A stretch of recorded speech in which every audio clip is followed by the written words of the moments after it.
SSC GD exam 2024-27কে লক্ষ্য রেখে important GK কোশ্চেনের প্র্যাকটিস সেট আমরা শুরু করেছি, যার আজকে সেট নাম্বার 17। তো অলরেডি 16টা সেট কিন্তু আমাদের কমপ্লিট হয়েছে।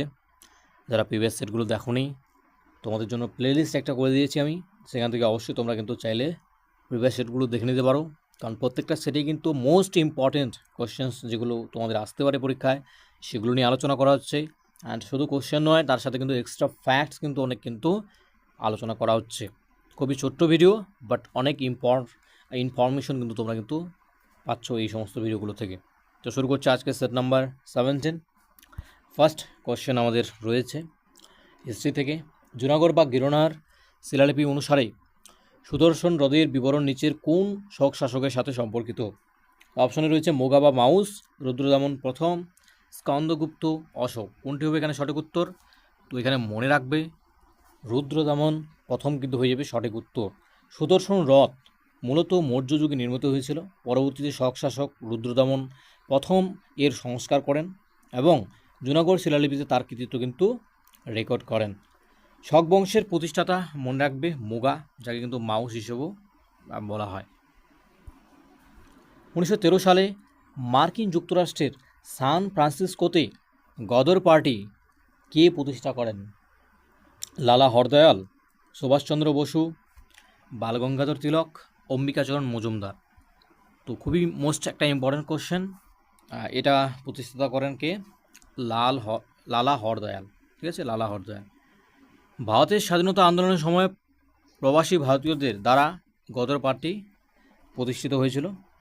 এটি মূলত ব্রিটিশ শাসন থেকে ভারতকে মুক্ত করার জন্য একটি সশস্ত্র সংগ্রামের পরিকল্পনা করেছিল। যেগুলো তোমরা একটু দেখে নেবে নিচেরগুলো, এক্সাম টিপগুলো। নেক্সট, 1972 সালের ঐতিহাসিক সিমলা চুক্তি ভারতের প্রধানমন্ত্রী ইন্দিরা গান্ধী এবং পাকিস্তানের কোন নেতার মধ্যে স্বাক্ষরিত হয়েছিল? এটা একটু ভুল হয়েছে, নেতা হবে। জুলফিকর আলী ভুট্টো, আইয়ুব খান, পারভেজ মুশারফ, লিয়াকত আলী খান। তো মনে রাখবে এটা হয়ে যাবে জুলফিকার আলী ভুট্টো, এর সঙ্গেই কিন্তু এই চুক্তি স্বাক্ষরিত হয়।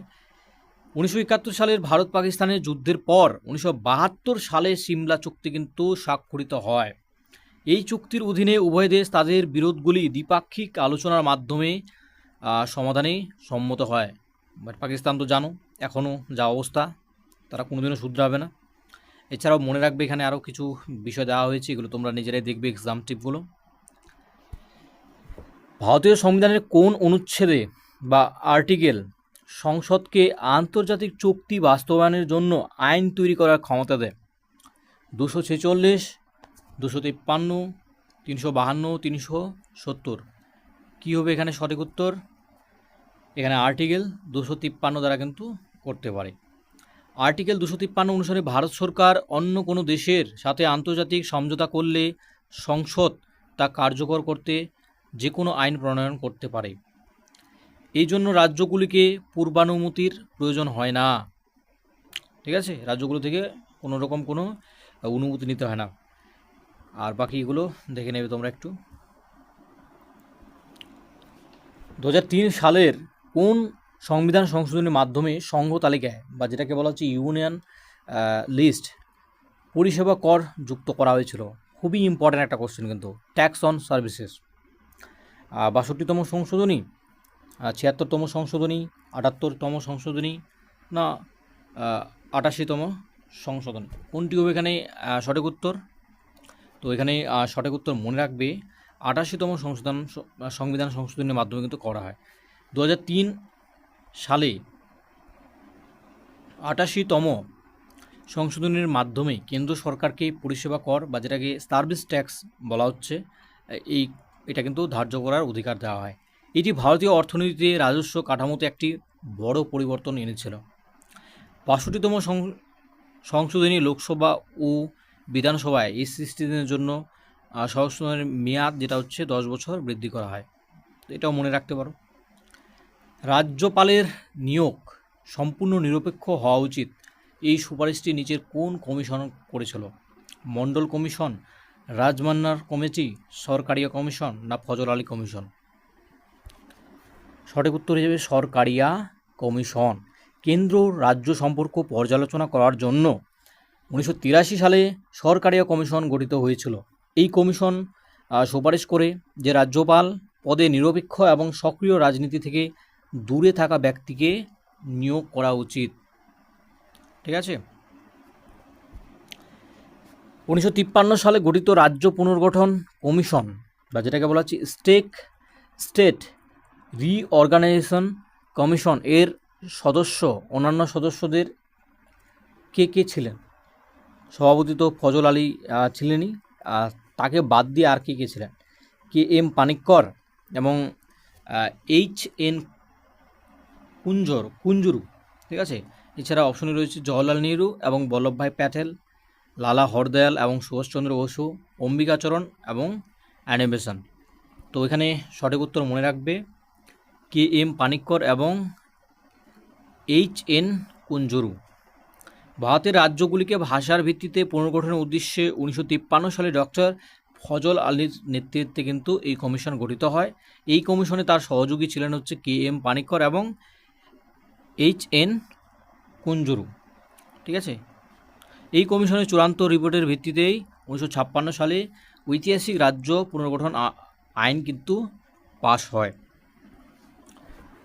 যে অপরাধের ক্ষেত্রে পুলিশ আদালতের নির্দেশ বা ওয়ারেন্ট ছাড়াই কোনো ব্যক্তিকে গ্রেপ্তার করতে পারে তাকে আইনি পরিভাষায় কী বলা হয়?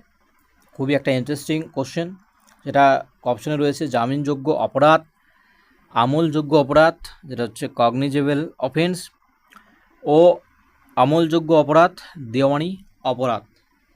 তো খুবই ইন্টারেস্টিং কোশ্চেন একটা। এখানে সঠিক উত্তর কিন্তু হয়ে যাবে আমলযোগ্য অপরাধ, যেটা হচ্ছে কগনিজেবল অফেন্স। একটু ডিটেলসে আমরা দেখে নিই। গুরুতর অপরাধের ক্ষেত্রে পুলিশকে তাৎক্ষণিক ব্যবস্থা নেওয়ার ক্ষমতা কিন্তু দেওয়া হয়, যেমন হচ্ছে হত্যা, ধর্ষণ অপরাধের মতো গুরুতর অপরাধগুলি এই শ্রেণীর অন্তর্ভুক্ত হয়। মানে কগনিজেবল অফেন্স কোনগুলো? এই যে যেমন হচ্ছে হত্যা, ধর্ষণ, মানে এরকম গুরুতর যেগুলো অপরাধ আরও রয়েছে সেগুলোর জন্য কিন্তু কোনো কিন্তু আদালতের কিন্তু পারমিশন নিতে হয় না কোনো ব্যক্তিকে গ্রেপ্তার করতে।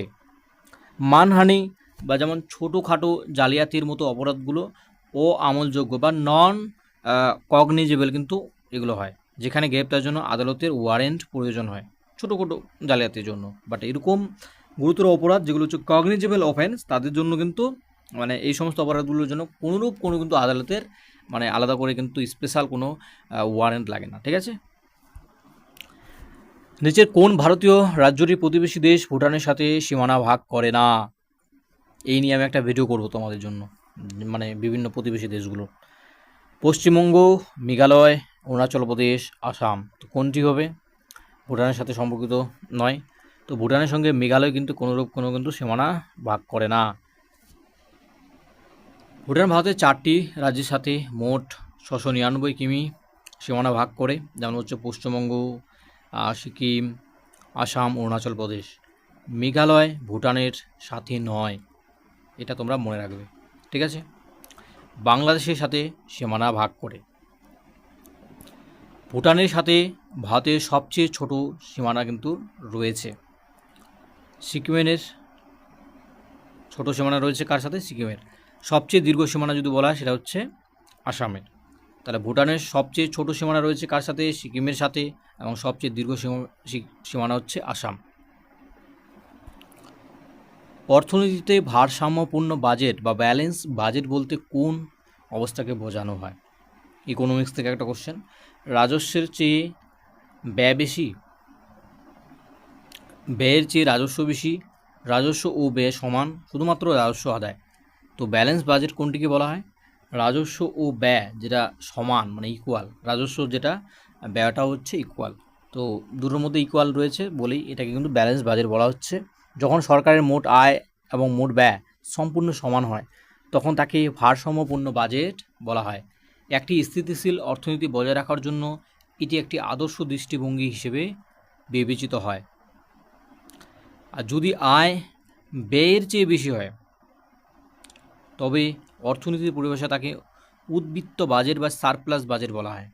ঠিক আছে। তো এটাও মনে রাখবে তোমরা, বাজেট যদি পড়ে থাকো তো এগুলো খুবই ইজিলি তোমরা করে নিতে পারবে। তো এই ছিল আজকের কোশ্চেন্স। টোটাল 10টা কোশ্চেন আই থিঙ্ক আমরা করলাম। এবং তার সঙ্গে অনেক এক্সট্রা পয়েন্ট আমরা দেখলাম। আশা করছি তোমাদের ভিডিওটি ভালো লেগেছে। ভালো লাগলে অবশ্যই তোমাদের কী করতে হবে, প্রত্যেকে জানো, লাইক করতে হবে এবং শেয়ার করতে হবে এবং তোমাদের মতামত জানাতে হবে। থ্যাংক ইউ সকলকে।